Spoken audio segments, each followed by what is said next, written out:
respected chief guests, respected principals, teachers, and my dear brother and sister. I am Arushi Santosh, a student of Standard 8. I wish you all a very happy Republic Day. Today we all have gathered here to celebrate our 76th Republic Day. As we all know, India celebrates Republic Day every year on 26th of January from 1950. Because at this day, India was declared Republic country, as well as Constitution of India came into force. After the independence of long year of struggle, after getting independence from British rule in 1947, India did not have its own constitution. So, on August 28, 1947, a draft committee was constituted under the chairmanship of Dr. Bhimrao Ambedkar to draft the Constitution of India. The Constitution was written by Dr. Bhimrao Ambedkar. It took 2 years, 11 months and 18 days to complete.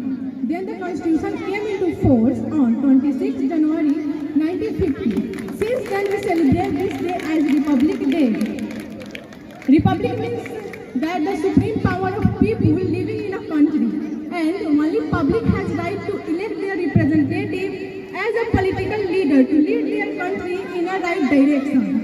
For India, Republic Day is not only a celebration, but also a pride and honor as the Constitution came into force throughout India and Indian citizens got their basic rights.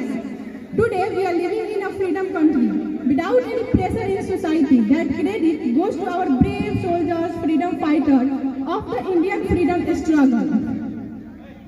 So, we must not forget their sacrifice. We should be a responsible citizen of India and take all steps for the country development and progress.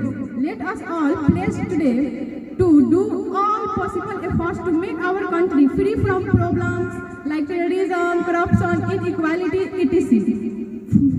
It is a day that makes us think beyond the caste, religion, state, language and color. And we all have same emotion and feeling for our loving country. Before ending the speech, I would like to thank you all for giving me a chance to express my feeling about Republic Day. And I am proud to be an Indian. With this, I conclude my speech. Thank you so much. Jai Hind, Jai Bharat.